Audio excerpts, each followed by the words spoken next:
Hi everyone, Adrian Player here.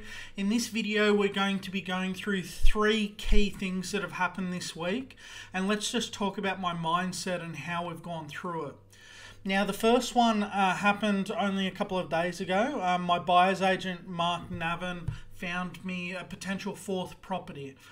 Now we have a property plan in place. We are looking to scale to 5 to 10 investment properties, and I've just bought my 2nd property and my 3rd property at the end of last year, all within 3 weeks of each other. So we know that we were coming up to our 4th investment property, but we were budgeting for that to start around March of this year. Now Mark came to us a little bit early with a potential scenario, and then we won't talk too much about the scenario. We'll just say that when I had a look at the metrics and the logistics of it, everything added up. So yes, right there and then I could have looked at it and thought, well, I can't do this. I don't have the funds to complete. But the main thing was, after we looked at the metrics and I liked the deal, my mindset shifted to not no, we can't do it, but how can we make this work? So at the moment we're actually negotiating on a delayed settlement, because right now I've got the borrowing power because I'm self-employed and I'm using my 2021 tax return for my borrowing power. But the funds to complete won't be coming through until the end of February and the end of March. So right now we've made an offer subject to a delayed settlement. So again, it's just that little tweak in when something, I guess, unexpected occurs and comes past your desk, not to automatically say no to that scenario, but to actually judge everything on its merits, and then if everything adds up, to shift and see if you can actually change the direction of your mind and see if there's a way to say yes, or if there's a way to construct a yes. Okay, so that's the first one. Second one was we've gone through, we've gotten the contracts ready, and we've handed it off to my buyer's agent, Mark Navin. Now, I got a text message from my wife in the middle of the day, and the text message was, I'm getting nervous, we haven't heard anything yet. And then my immediate response was, well, it doesn't matter, because the main thing is we've done everything that we can control up until that point. Okay, and the only things that can happen in the future are it either goes ahead or it doesn't, or something changes. Okay, and until something actually comes into my life or my path that actually I have control over, then I don't allow that to shift my mindset. So I guess that compared to 2 to 3 years ago is a very different mindset and how I look at things, because I only focus on the things that I control. I try and do things as best as I can, and then anything that's outside of my ability to control or manipulate, it just goes straight over my head because there's too much stresses directly in front of me and around me. So I just don't allow that to control how I'm thinking and how I'm reacting. Now the third one was a client today. The clients booked an appointment into my calendar, and they wanted to check, 1, did they have enough savings, and 2, did they have enough borrowing power. So we went through everything. We found out that they were a little bit short for what they wanted.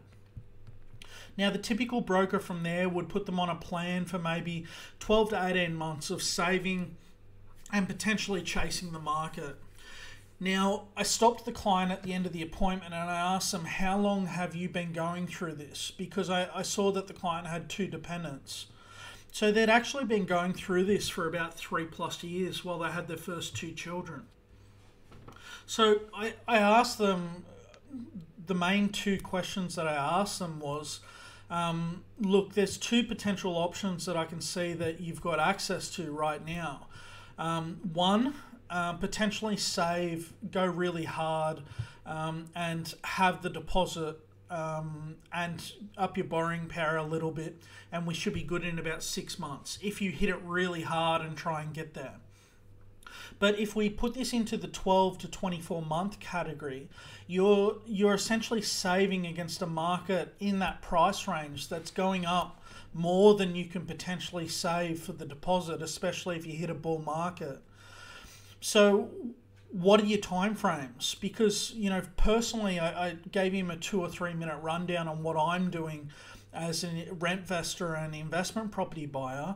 And I said, look, I've got a 5 to 7 year goal to put my wife into her dream home. And we're doing that by buying investment properties, riding the market out, and then using that and the ended cash flow to buy the end goal property that we want. Now, I could tell that no broker or lender had really sat down and talked to him about this, because he said in the background he had been thinking about this, but he didn't really have anyone to talk to about this. And I said, well, you've got enough deposit right there and then, and you've got enough borrowing power for 2 investment properties. So I think you really need to sit down with your wife, and the wife was on maternity leave at the moment, so they were only on single income, and really you have to plan out what your next 2 to 3 years looks like. Now, we found out that his wife, if she went back to work, would be on okay money, 70 to 80,000 a year. We won't go too specific on the numbers, and he was in IT on quite a high income. Now, we found out that there was kind of a 2 to 3 year plan where family would start taking over with the childcare and they could go back to work. All right, so really we got to the situation where we're sitting with a client that just wants to talk about a single transaction, but really he's not understanding the consequences of the 2 decisions that he's potentially making. And potentially he's only looking at the one track, and that one track was going to put him in an actual worse position in the next 2 to 3 years.